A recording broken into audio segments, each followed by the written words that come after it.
Hi everyone, I'm Rockin from CookingMexicanRecipes.com, and today I'm going to show you how to make my crispy, crunchy, oven-baked potatoes, and we're going to season those up with some fresh rosemary and some fresh Parmesan cheese. Now the thing is, we're going to cook this in a really hot oven so that we get the exterior of the potatoes nice and crispy and crunchy, and boy is that delicious.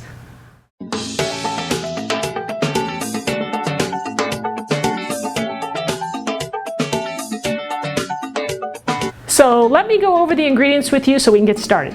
All right, we're going to need some olive oil, that's I have here, and we're going to be using, these are Yukon Gold potatoes, and these are the smaller ones. I like to use the smaller ones just because they're easier to work with.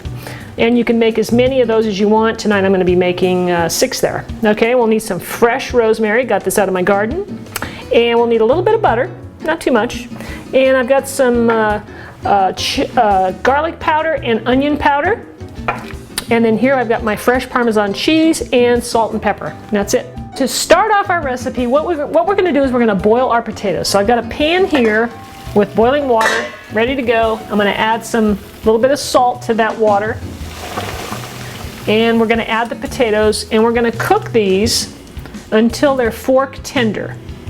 Okay, just fork tender. So how long will that take will depend on, of course, how large your potatoes are. So I'll probably come back here and check this in about 10 minutes. So once we get to the fork tender stage, I'll show you what we do next. So the potatoes are done. I just took them off, and you want to make sure that they are fork tender because what we're going to be doing next is being able to smash them down. So that's why they got to be soft. Okay, so while we're waiting for those to cool for just a minute, I'm going to go ahead and work on the rosemary. So I started peeling off the leaves, and I wanted to show you how to do that. All right, so you just take your stem and you just take your hand and you pull back on the leaves, and most of them come right off. And we'll make a little pile. Now, how much do we need for this? Well, you know, that's hard to say. I just do a little extra. I have plenty of rosemary growing in my yard, so I just, you know, make sure that I have plenty for this recipe. So we'll take that off. Now the key is to chop this up super fine. So I'm going to go ahead and chop through this, and when I get it really fine, I'll show you what that looks like. This is how fine I'd like you to chop up the rosemary. You can see it's really, really fine.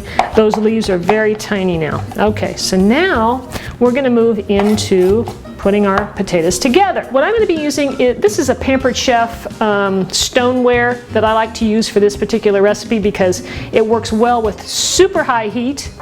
And what we want to do is drizzle a fair amount of olive oil on this dish.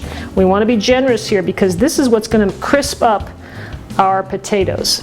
Alright, so I think they're cool enough I can handle them. Well, they're still pretty hot. So I got my 6 on here. Okay, so set them on the plate, on the dish, and I'm going to use a glass instead of a potato masher to smash these down. Just like that. Okay, we want to kind of flatten them out a little bit. Just like that. Kind of sticks to that a little bit, but you can scrape it off.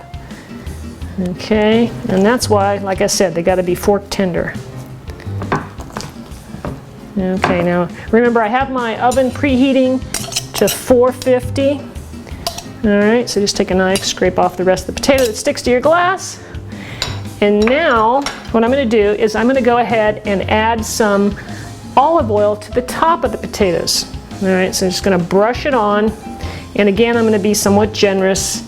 This isn't exactly the lightest, you know, meal that you're going to eat, but man, it's really good. Okay, so we'll spread that on. Now we're going to go ahead and add some salt, and you want to be somewhat generous with the salt because potatoes need salt to taste their best. And then we'll do some pepper on everything.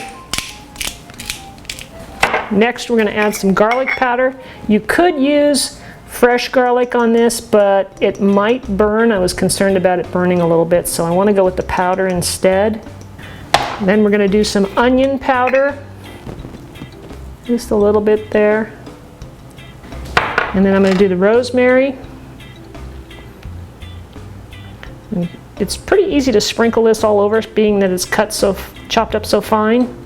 The last thing, well, one of the last things we're going to do is I'm going to add just a little bit of butter to each one. And we're talking just a little bit, like that.